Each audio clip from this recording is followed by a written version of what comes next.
Hola amigos y bueno, bienvenidos compañeros proletarios y camaradas, porque este es el video en el cual vamos a analizar la importancia que tiene y el efecto que tiene el ciclo Saturno-Neptuno, bueno, particularmente en Rusia o en lo que fue en su momento la Unión Soviética, en los últimos siglos, pero también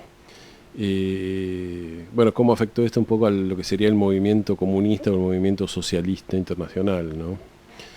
Esto, bueno, para los que no sepan mucho de astrología, esto voy a explicar un poco. Es decir, los ciclos entre los planetas se dan, bueno, es decir, como tenemos estos planetas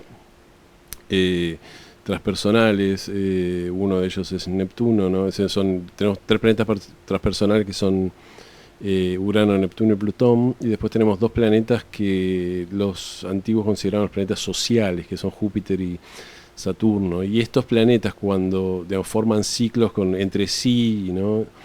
Entonces tenemos un ciclo que tiene que ver, por ejemplo, con Júpiter, Plutón, Júpiter con Neptuno, Júpiter con Saturno, con Urano, Júpiter con Saturno, que es el ciclo, ¿no?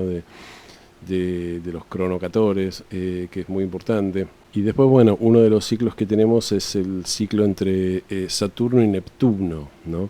Es decir, el ciclo, para que se comprenda, ocurre cuando Saturno, que es más rápido, alcanza Urano, hacen conjunción, ahí es el comienzo del ciclo. Después tenemos, bueno, Saturno, que es más rápido, se va alejando de Urano, entonces en un momento hace hace un trígono, empieza a hacer efecto, hace primero un sextil, después un trígono, después una cuadratura, después hace una oposición, y después bueno, hace otro trígono, ¿no? Bueno, una segunda cuadratura, y finalmente vuelve a hacer conjunción, ahí empieza otro ciclo, ¿no?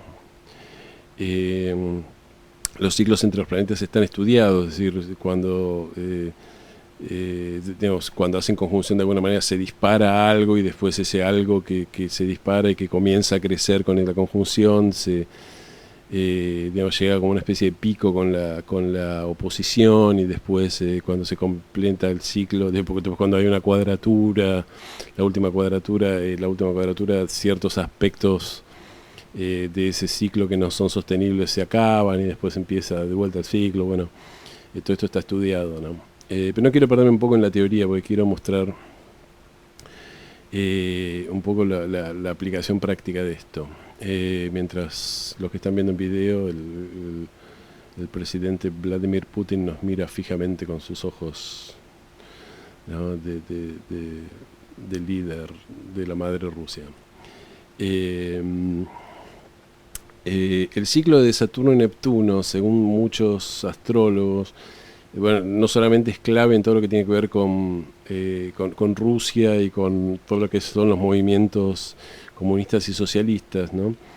Sino que tiene que ver, a ver, Lee Green lo explica así, ¿no? Porque Neptuno, en parte, sabemos que Saturno tiene que ver con las estructuras, ¿no? Y en parte con las estructuras de poder. Y Neptuno, si bien tiene que ver con lo que sería el plano superior, digamos, el paraíso, la visión de un paraíso, también tiene que ver con las víctimas y los oprimidos, es decir, aquellos que en una sociedad son los que menos valen, los que menos poder tienen, ¿no? los más pobres, los más desfavorecidos, ¿no?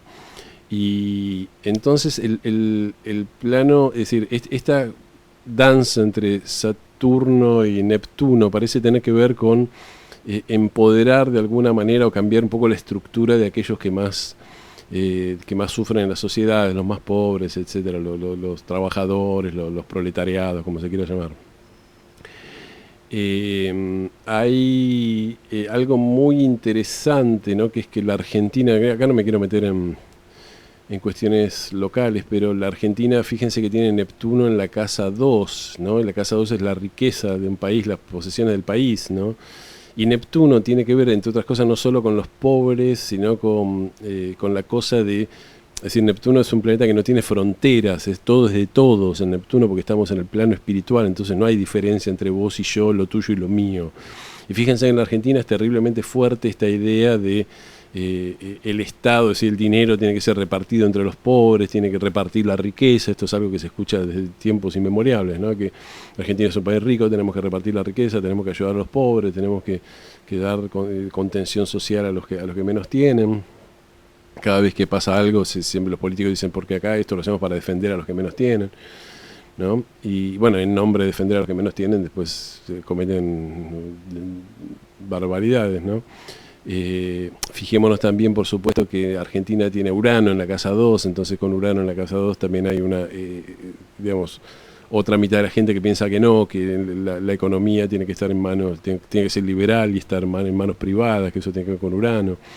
No puede ser que el Estado se meta a repartir la riqueza. Entonces siempre estamos oscilando entre, digamos, recetas más socialistas a favor de los pobres y los que menos tienen, y recetas más liberales, ¿no? Lo interesante es que Javier Milei quiere llevar a cabo todos estos, digamos, proyectos de ley para erradicar lo que sería la pata más socialista de la economía, pero yo creo que con Neptuno ahí no va a poder ser erradicada, porque tarde o temprano va a venir un ciclo donde la gente va a decir hay que repartir la riqueza, ¿no? Cuando las cosas estén un poco mejores, inmediatamente va a salir alguno a decir, pero ¿qué pasa con los pobres? Vamos a tener que repartir la riqueza. Bueno, este ciclo, olvidémonos de la Argentina porque estamos hablando de Rusia. Este ciclo,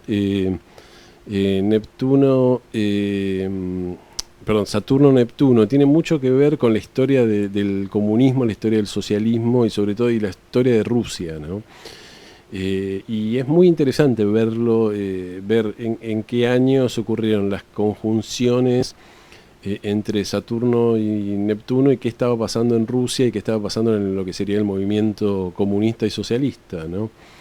Y bueno, y vamos a empezar con la conjunción entre Saturno y Neptuno de 1846. Y bueno, para la conjunción Saturno-Neptuno de 1846 no nos vamos a concentrar tanto en la historia de Rusia, sino en la historia del movimiento comunista. Este fue un año en el cual Marx ya había conocido a su compañero filósofo Engels, y bueno, empiezan a trabajar juntos. Engels había publicado en 1845 Las condiciones de la clase obrera en Inglaterra.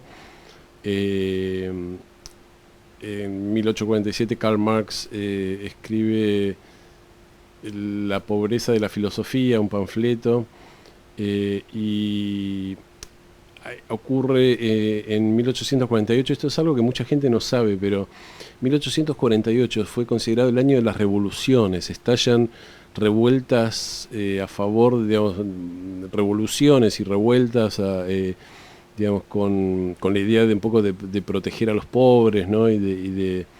Y bueno, hay revueltas como en 50 o 60 países de Europa, ¿no? Fue un año muy violento y muchos gobiernos cayeron, ¿no? Y hubo mucha violencia política.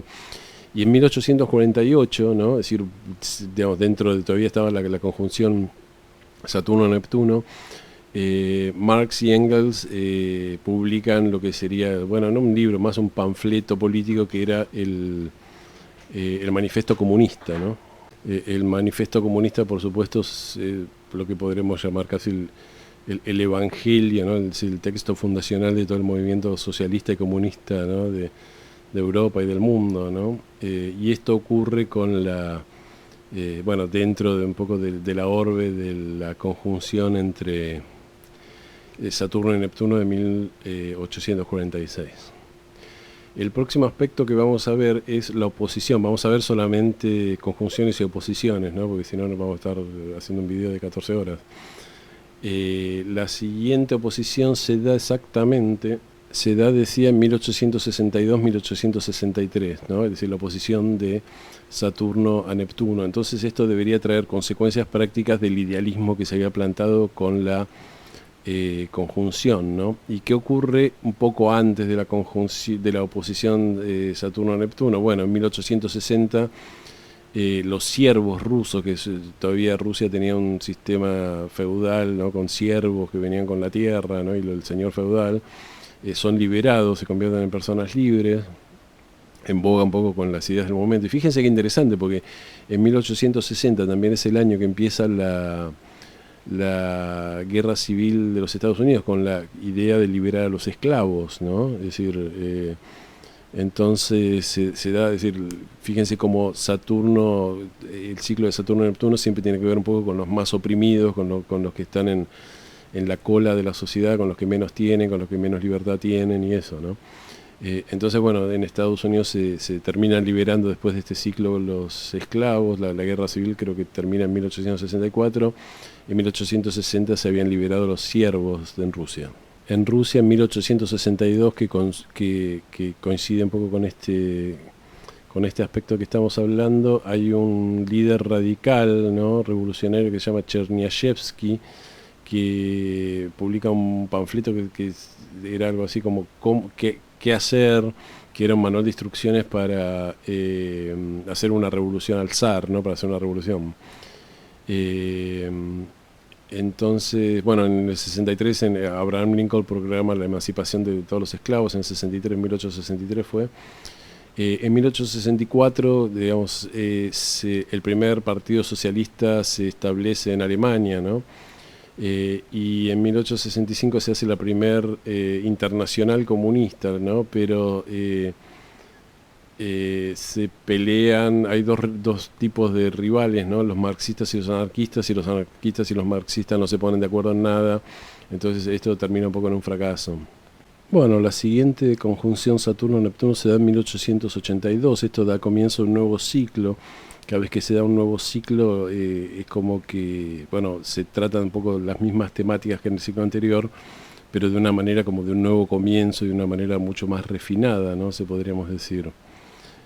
Entonces acá de vuelta surgen las ideologías de la liberación, la democracia, el socialismo, el comunismo. En 1880 había comenzado la revolución industrial en Rusia, ¿no? Que Rusia era un país que venía bastante atrasado con respecto de Occidente, con la revolución industrial, con la industrialización, ¿no?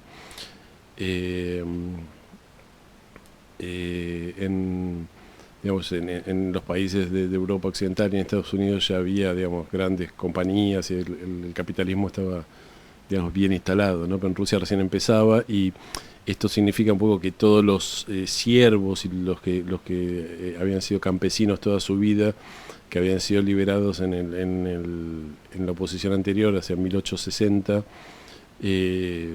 bueno, iban a terminar siendo trabajadores de las industrias, ¿no? De estas industrias recién creadas, ¿no? En 1882 también se da en Rusia algo importante, que es que se dictan las leyes de Mayo, que eran leyes en contra de los judíos, ¿no? Que los judíos, bueno, se les prohíbe que salgan de las ciudades, se les prohíbe tránsito por Rusia, se les prohíbe que tomen créditos, ¿no?, de los bancos. También se les prohíbe, los judíos dejaban de trabajar los sábados y trabajaban los domingos, porque para ellos el domingo no era un día sagrado, entonces se los fuerza a respetar los domingos como día cristiano, ¿no? Entonces, bueno, acá comienza, por todas estas leyes, comienza un poco el éxodo de todos los judíos, o de muchos judíos rusos, sobre todo a Estados Unidos y a Latinoamérica principalmente a Argentina, ¿no? Por eso, hasta el día de hoy existe para decir judío en Argentina se dice ruso, ¿no? Porque la mayoría de los judíos venían de Rusia. Lo cual obviamente decirle hoy ruso a un judío sería considerado políticamente incorrecto, pero fue algo que se dijo durante décadas y décadas. También en 1882 se crea lo que sería el campo de la tierra de los campesinos, que era el banco de la tierra de los campesinos, ¿qué estoy diciendo? Que fue creado por el zar Alejandro III, porque ya existía el Banco de los Nobles, ¿no? Entonces esto era para prestarle dinero a los campesinos para que pudieran comprar sus propias tierras y cultivarlas, ¿no? Algo que, bueno, el gobierno del zar creía que iba a mejorar la economía. Y bueno, fijémonos también cómo esta cuestión de proteger un poco a los campesinos y a los pobres surge con bastante fuerza.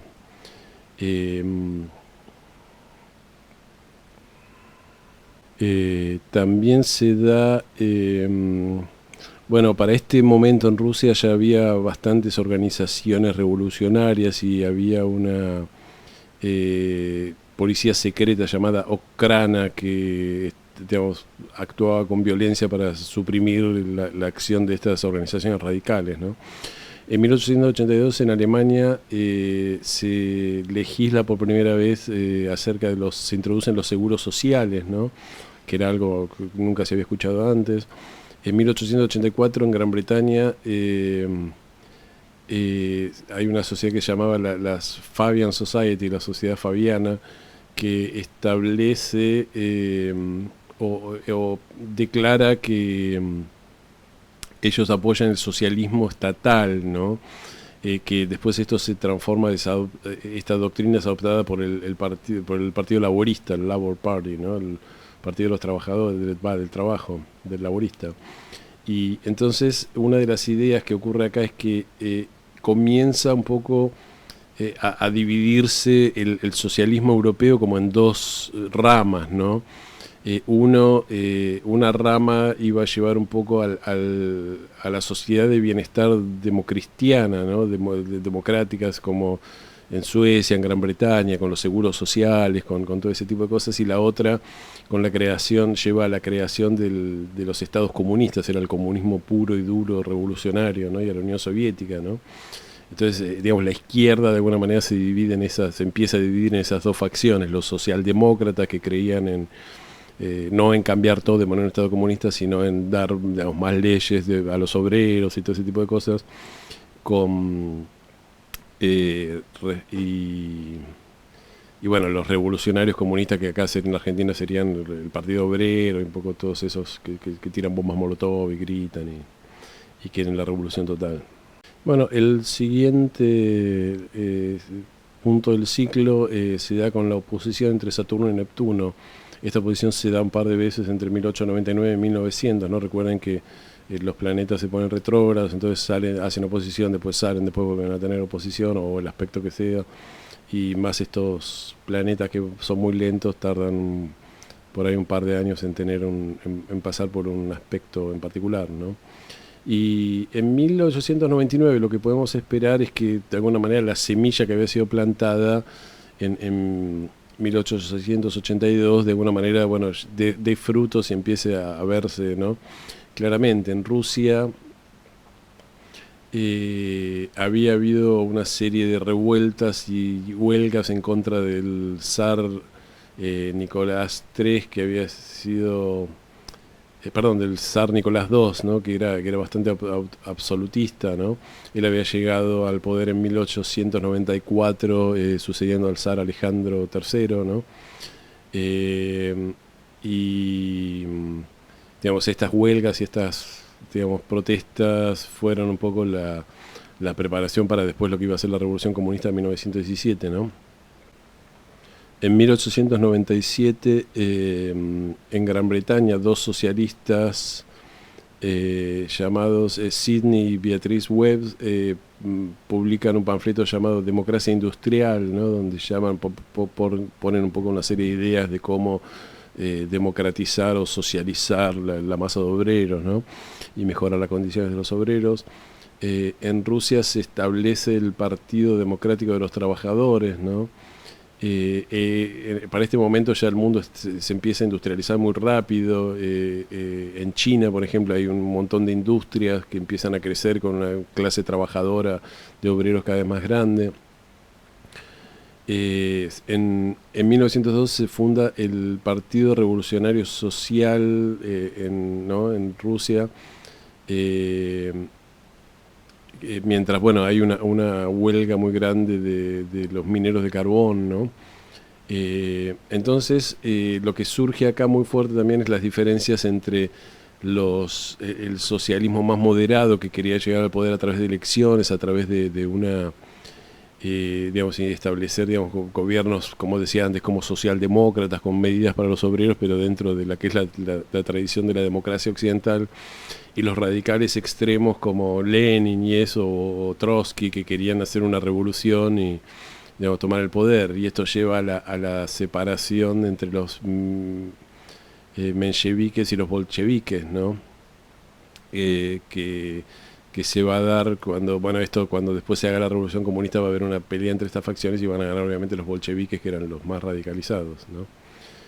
Y bueno, acá la cosa empieza a ponerse interesante porque la siguiente conjunción se da en 1917. Y bueno, decía, en 1917 tenemos la conjunción Saturno-Neptuno, y acá es donde, bueno, se arma la podrida y se pudre el rancho, porque bueno, es en 1917 que triunfa la revolución comunista llevada a cabo por Lenin y Trotsky, ¿no?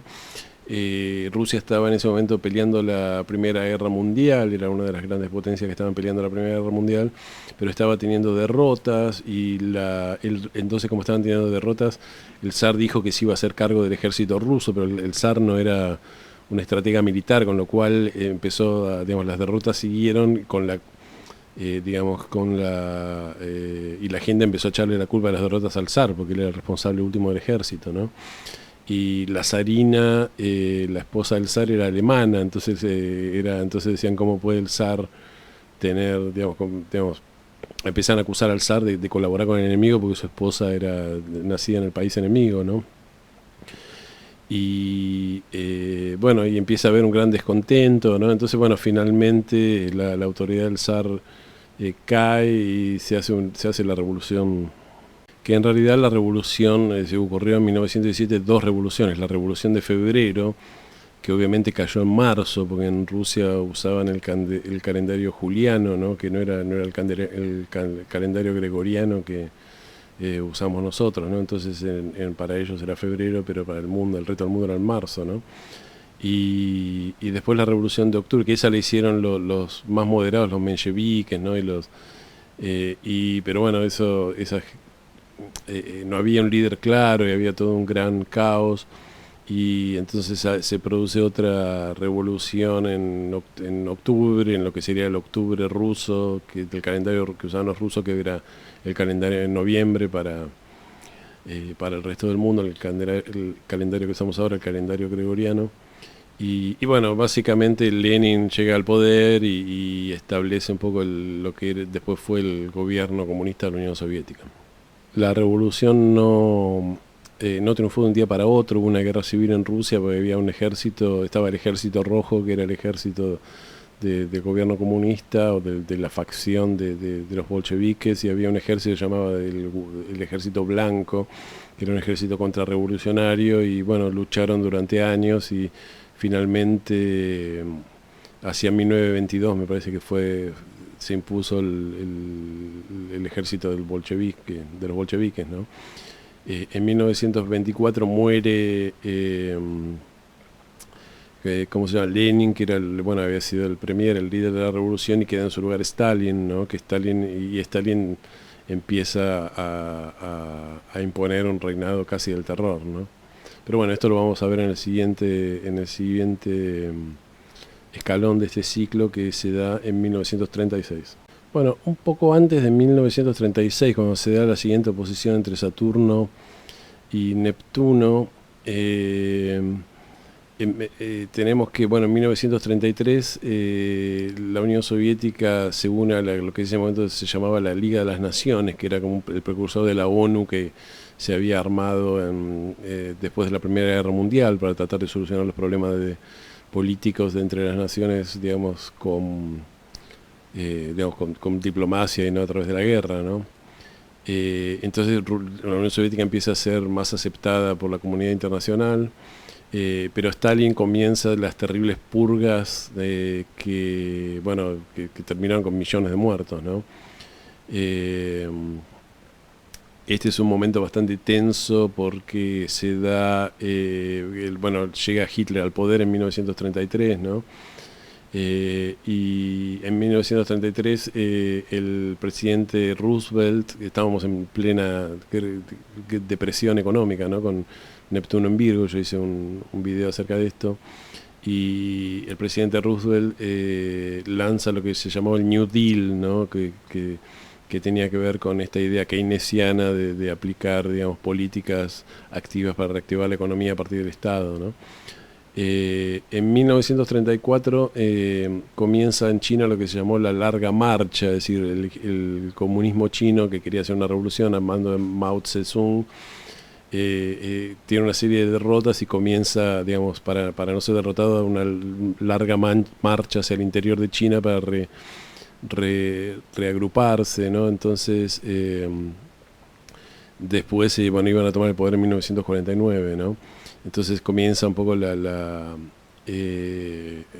digamos, para este momento, digamos, podemos decir que ya el comunismo era una de las ideologías predominantes en el mundo, ¿no? Bueno, en el 35, 36 y 37 Stalin hace lo que se llamaban los juicios contra sus enemigos políticos, donde todos los acusaban, eran como juicios que no tenían nada de juicio, eran un espectáculo donde ya todos sabían que iban a condenarlos a muerte, ¿no? Entonces condena a muerte a millones de lo que él creía que eran sus adversarios políticos. Stalin era un notorio paranoico, ¿no? Entonces creía que todo el mundo estaba complotando contra él, y porque, digamos, por ahí lo mirabas torcido y te mandaba a matar porque pensaba que lo estabas complotando contra él. Y por otro lado tenía gente que estaba complotando contra él y no se daba cuenta, porque los paranoicos son así, son paranoicos de con gente que no le está haciendo nada, y los que realmente le están haciendo algo no se dan cuenta, ¿no?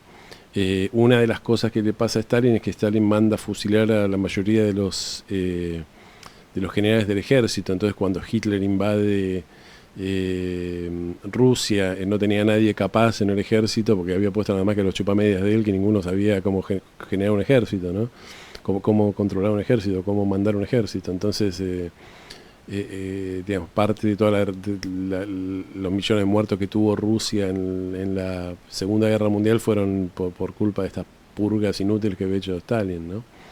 O sea que acá tenemos de nuevo en una posición Saturno-Neptuno, un poco el pico del poder de lo que fue Stalin antes de la Segunda Guerra Mundial, y digamos, la llegada de Stalin a su pico de poder, ¿no?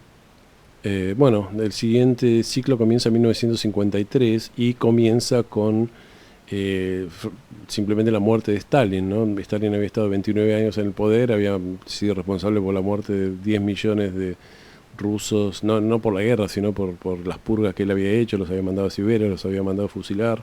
También había habido hambrunas, ¿no? Y porque habían, digamos, en un momento el gobierno comunista se había quedado con todas las granjas de los campesinos, y muchos campesinos preferían quemar la comida antes de dársela a los comunistas que le estaban sacando sus granjas, y hubo tremendas hambrunas en Rusia, en la Unión Soviética, que no se habló de esto. Stalin, digamos, como era malo para la propaganda, nadie habló de toda esa gente, millones de personas que se estaban muriendo de hambre, ¿no? Pero bueno, Stalin muere en 1953 y comienza un nuevo ciclo para Rusia. Llega al país, Khrushchev, ¿no? Reemplaza a Stalin, y Khrushchev reemplaza a Stalin con ya toda esta cosa tan totalitaria de Stalin queda un poco atrás, el culto a la personalidad, ¿no? Etcétera, etcétera. Y bueno, hace como un gobierno un poco más moderado. Y comienza, bueno, una nueva etapa de Rusia. Ya estábamos en la Guerra Fría, ¿no? Y Khrushchev fue el que se ocupó un poco de todo lo que tenía que ver con lidiar con la Guerra Fría, con los Estados Unidos. Para este momento China ya era comunista, ¿no? Entonces había un bloque comunista también en toda Europa Oriental. Había gobiernos comunistas después de la Segunda Guerra Mundial, en Polonia, en Hungría, ¿no? En Checoslovaquia. Y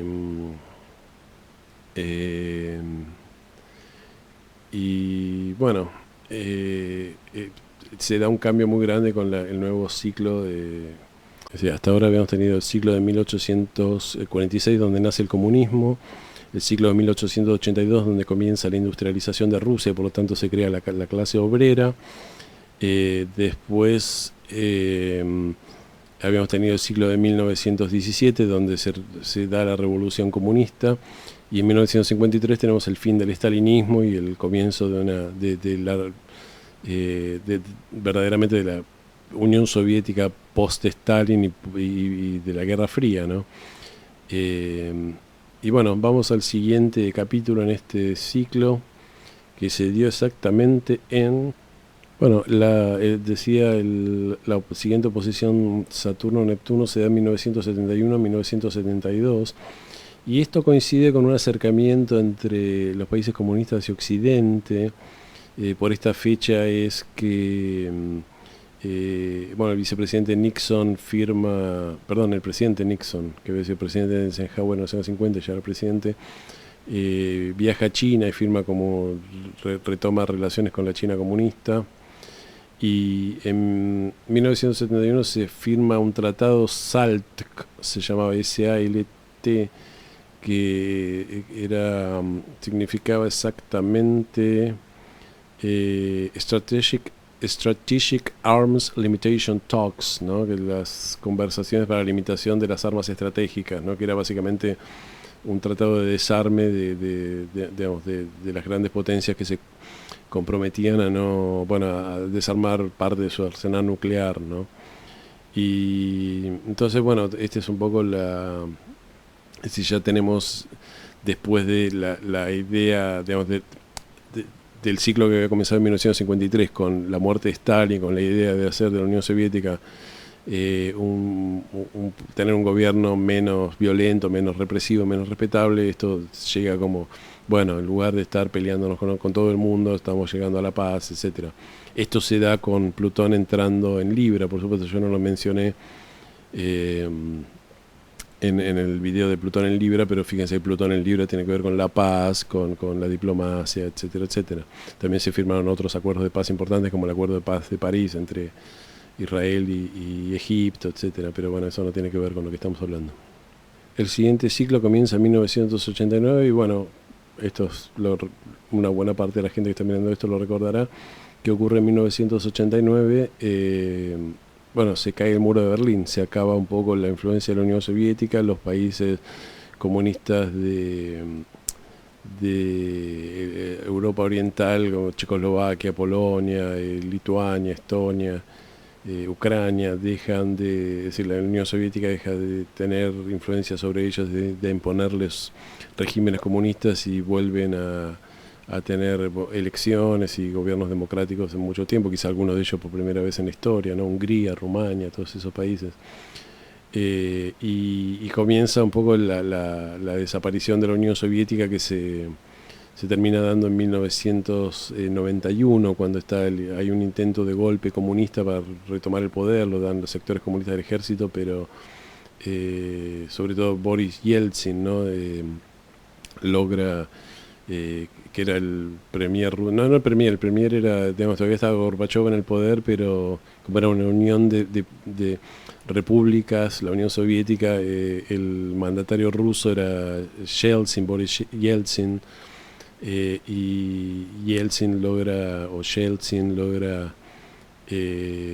derrotar al golpe y bueno, básicamente declara el fin de la Unión Soviética. Ahí se deja de llamar la Unión Soviética y pasa a llamarse Rusia de nuevo, ¿no? Y adoptan la bandera rusa, ¿no? La que usa ahora y eso.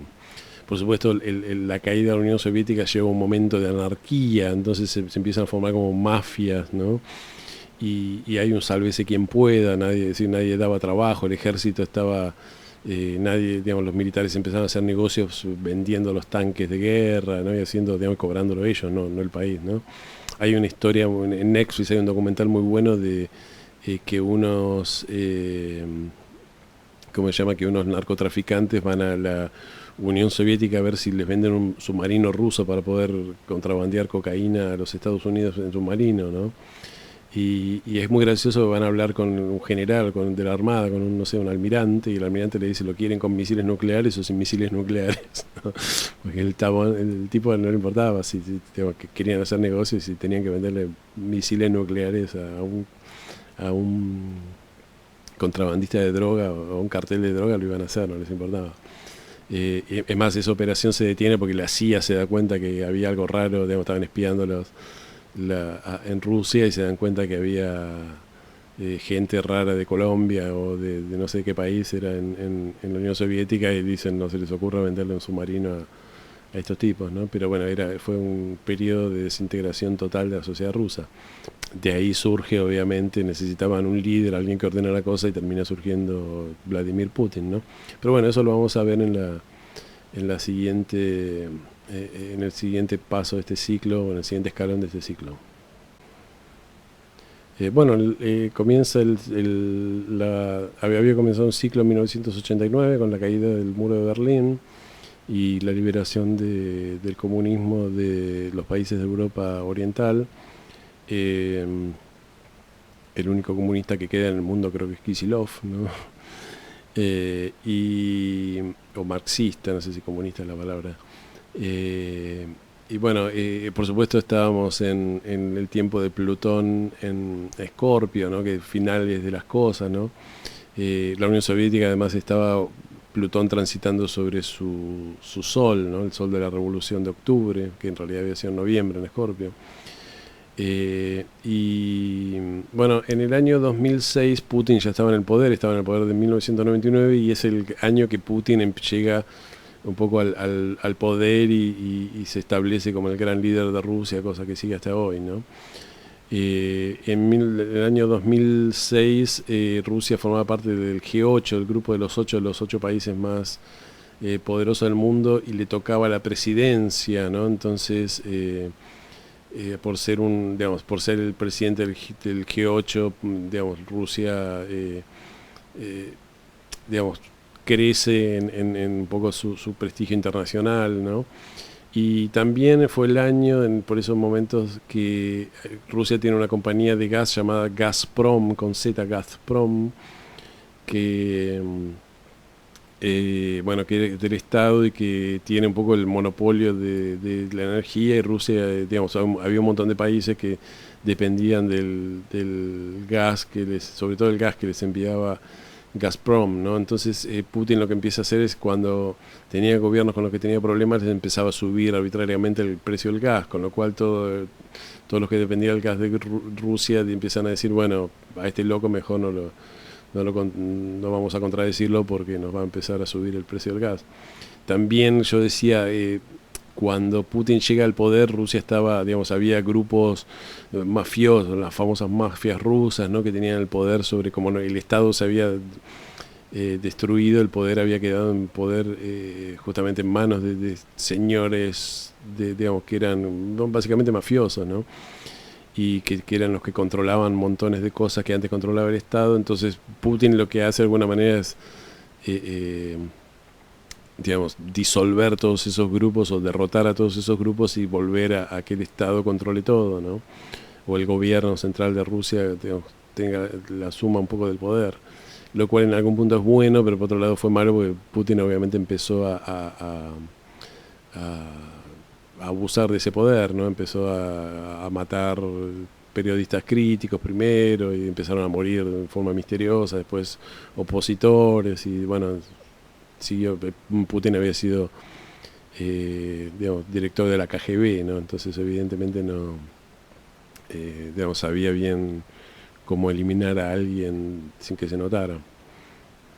Y por supuesto la de 2006 fue la última oposición que hubo entre Saturno y Neptuno, y la siguiente conjunción de Saturno y Neptuno se va a dar en el año 2026, o sea, le falta un año y pico. Yo estoy grabando esto en el año 2024, en marzo del 2024. ¿Y qué va a ocurrir en el 2026? Bueno, nadie lo sabe, por supuesto, pero dadas las circunstancias que cada vez que hubo una conjunción entre Saturno y Neptuno comenzó un nuevo ciclo político y social en Rusia y en otros países comunistas y en el comunismo en general, podemos esperar que ocurra lo mismo, ¿no? Que comience un nuevo ciclo político y social.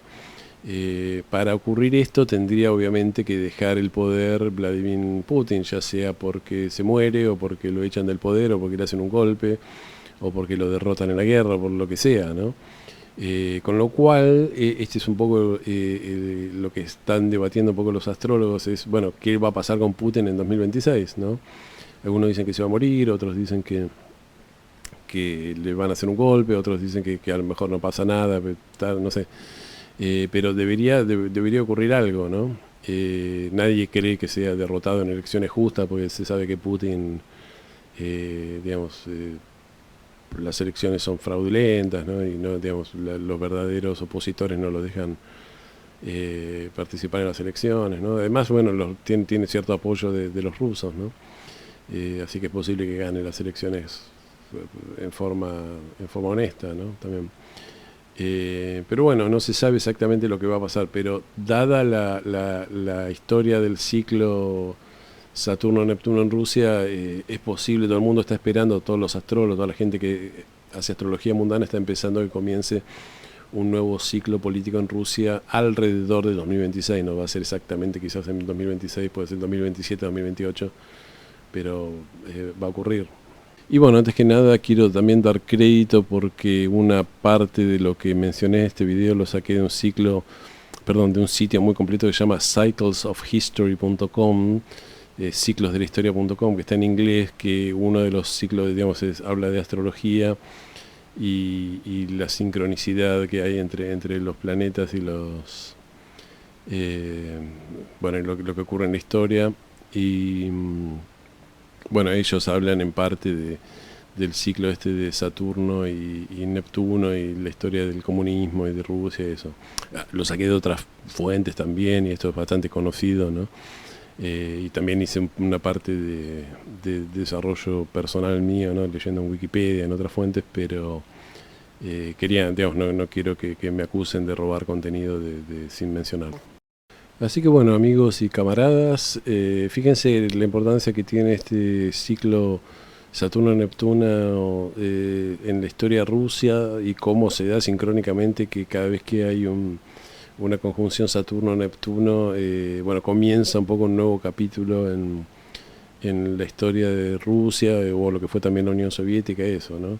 Y también un poco en todo lo que tiene que ver con el comunismo, el socialismo a nivel un poco más global. Así que, bueno, esperaremos todavía, digamos, solo podemos especular acerca de qué es lo que va a pasar realmente en el año 2026, si esto va a tener que ver con Putin o no. Y yo creo que lo más probable debería ser que Putin deje el poder para esa fecha, ¿no? Pero todavía es pronto para decirlo. Así que bueno, amigos, como siempre los saludo, les pido que si les gustó me den un me gusta, un like y que si les gusta mi contenido se suscriban a mi canal y toquen la campanita. Y bueno, nos vemos en el próximo video. Muchísimas gracias.